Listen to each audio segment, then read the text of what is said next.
Kekuatan ekonomi Indonesia saat ini membuat banyak negara maju di dunia ini terkagum dengan Indonesia.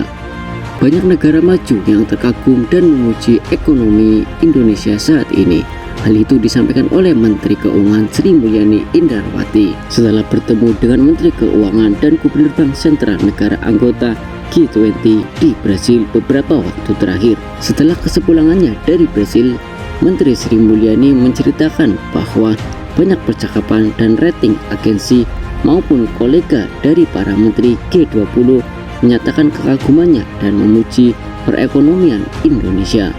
Banyak menteri dan juga kolega Sri Mulyani dalam anggota G20 yang memuji Indonesia dalam hal pendapatan negara, belanja negara, dan berbagai upaya reformasi yang dilakukan untuk menyehatkan dan memperkuat APBN.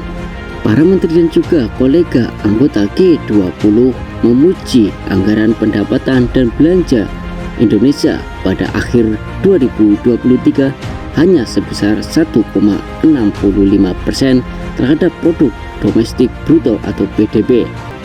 Angka ini jauh lebih kecil dari yang diasumsikan sebelumnya, bahkan lebih kecil dibandingkan masa pandemi pada 2020 yang sempat meningkat di atas 6%. Hal ini membuat banyak negara maju terkagum dengan Indonesia. Selain itu, banyak negara maju yang memuji keseimbangan primer anggaran penerimaan belanja negara pada tahun 2023 yang mengalami surplus sebesar 92 triliun. Kinerja keseimbangan primer ini dicapai di tengah kondisi tekanan yang luar biasa. Kondisi inilah yang membuat banyak negara maju terkagum dengan Indonesia. Meskipun dalam tekanan yang luar biasa, Indonesia dapat mengalami surplus sebesar 92 triliun. Jika dibandingkan dengan keseimbangan primer pada tahun 2022 hanya defisit sebesar 74,1 triliun, maka kembalikannya mencapai lebih dari 166 triliun pada tahun 2023. Menurut Sri Mulyani, ini merupakan suatu pencapaian yang luar biasa. Selanjutnya, meskipun APBN pada posisi konsolidasi, pertumbuhan ekonomi Indonesia masih mampu dijaga dengan tinggi.